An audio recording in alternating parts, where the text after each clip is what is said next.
Hello, boys and girls. Are we on the air? Mm-hmm. Okay. Hello. Now, here's the rules. You're not going to be graded, but if you're having a good time, I want you to notify your faces and smile and laugh and have fun, because this is all for fun.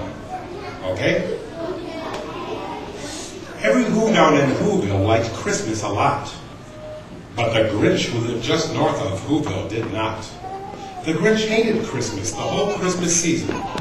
Now please don't ask why, no one quite knows the reason. It could be his head wasn't screwed on quite right. It could be perhaps that his shoes were too tight. But I think that the most likely reason of all could have been that his heart was 2 sizes too small. But whatever the reason, his heart or his shoes, he stood there on Christmas Eve hating the Whos, staring down from his cave with a sour, grinchy frown toward the homes where the Whos lay a-snooze in their town. For he knew every Who down in Whoville beneath was busy now hanging a holly-who wreath. And they're hanging their stockings, he snarled with a sneer. Tomorrow is Christmas, it's practically here. He growled with his Grinch fingers nervously drumming. I must find a way to keep Christmas from coming. For tomorrow I know all those Who girls and boys will wake bright and early and rush for their toys. And then, oh, the noise, noise. If there's one thing I hate, it's noise. And the Whos, young and old, will sit down to a feast. And they'll feast, and they'll feast, and they'll feast.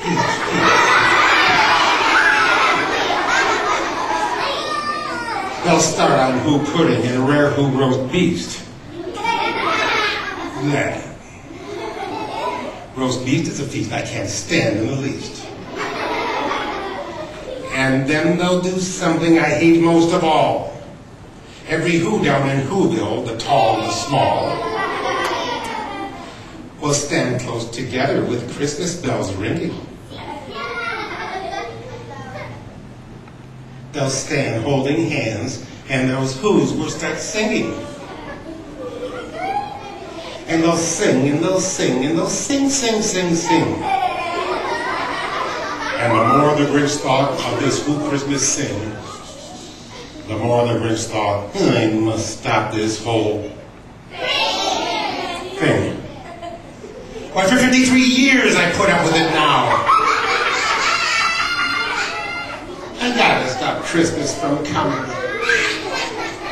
But how?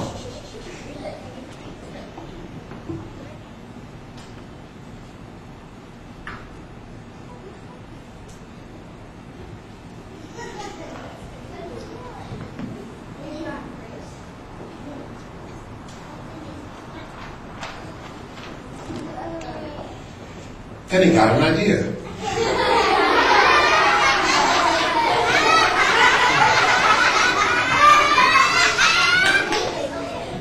An awful idea. The Grinch got a wonderful, awful idea. I know just what I'll do, the Grinch laughed in his throat. And he made a quick Santa Claus hat and a coat. And he chuckled and clucked. What a great Grinchy trick. With this coat and this hat, I look just like Saint. All I need is a reindeer. The Grinch looked around. But since reindeer are scarce, there was none to be. Did that stop the Grinch? No, the Grinch quickly said. If I can't find a reindeer, I'll make one instead. So he called his dog Max.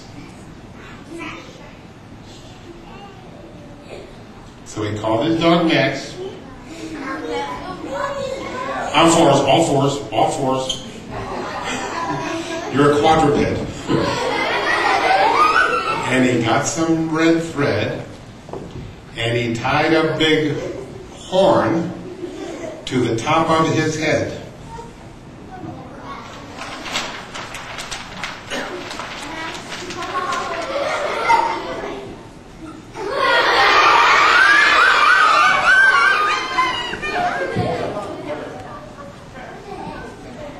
Then he got some old bags and some empty old sacks on a ramshackle sleigh, and he hitched up old Max. And the Grinch said, "Giddy up!" You okay, buddy? Okay. And the Grinch said, "Giddy up. Go back to where you were. Be careful. Give him a break." Okay. And the Grinch said, "Giddy up." And the sleigh started down toward the homes where the Who's lay a snooze in their town. All their windows were dark. Silent snow filled the air. The Who's were all dreaming sweet dreams without care. When he came to the first little house on the square. "This is stop number 1, the old Grinchy Claus hissed. And he climbed to the roof, empty bags in his.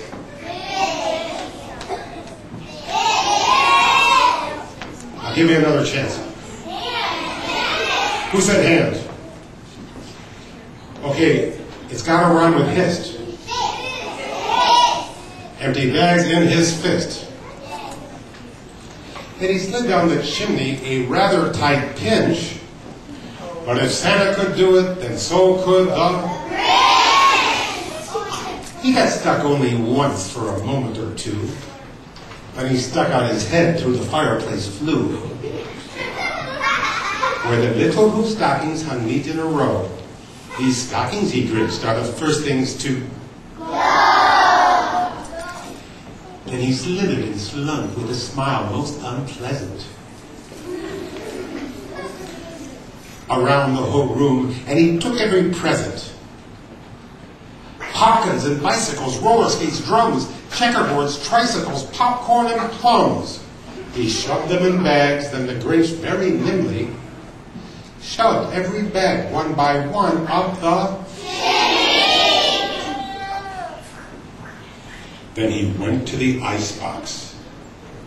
He eyed the Who's feast. He stole their Who pudding. He stole their roast beast. He cleaned out the icebox as quick as a flash. Why, that Grinch even stole their last can of Who hash. He shoved the Who's feast up the chimney with glee. And now, grinned the Grinch, I will shove up the tree. The Grinch grabbed the tree and he started to shove. When he heard a small sound like the coo of a dove. He turned around fast, and he saw a small Who, little Cindy Lou who was no more than 2.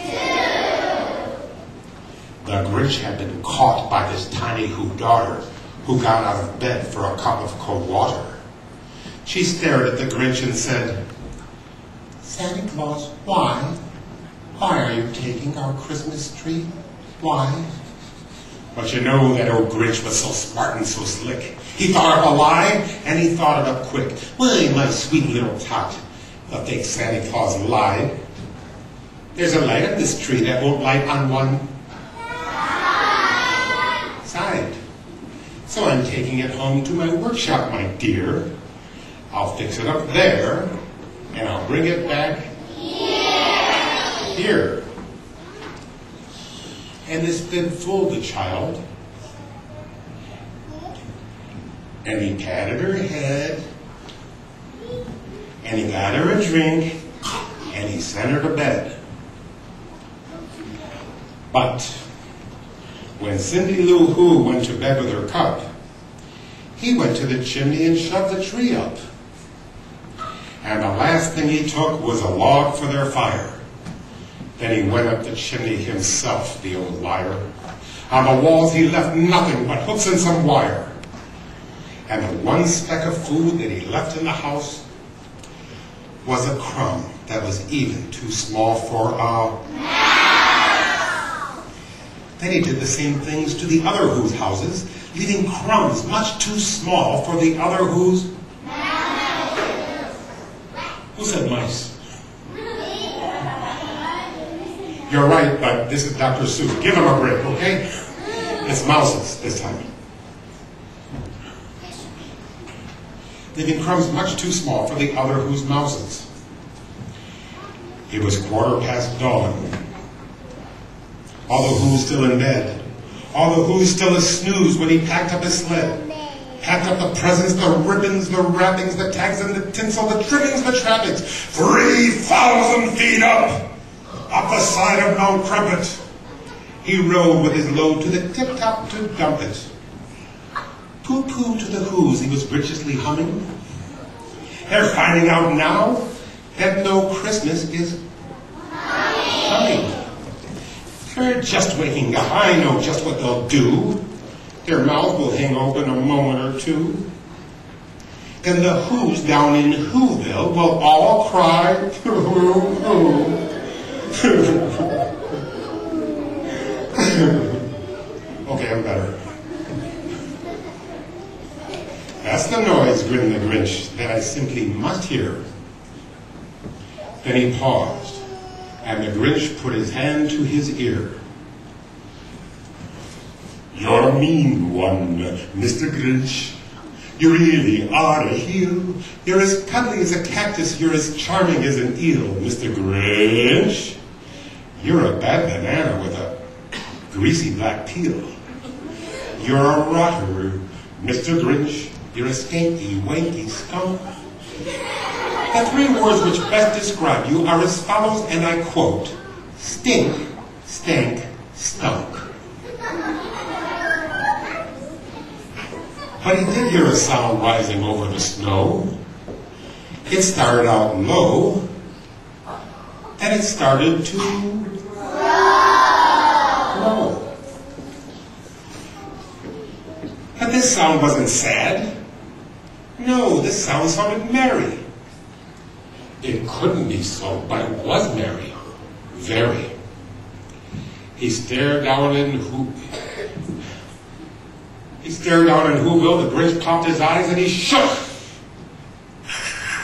Everybody. And he shook. Who's the best shaker? And he shook.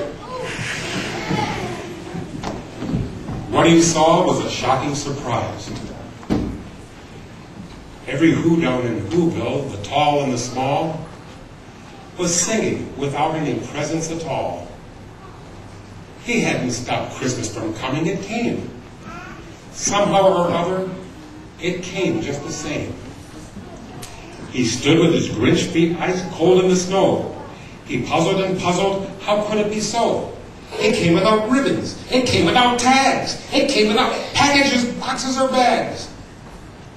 He puzzled and puzzed till his puzzle was sore.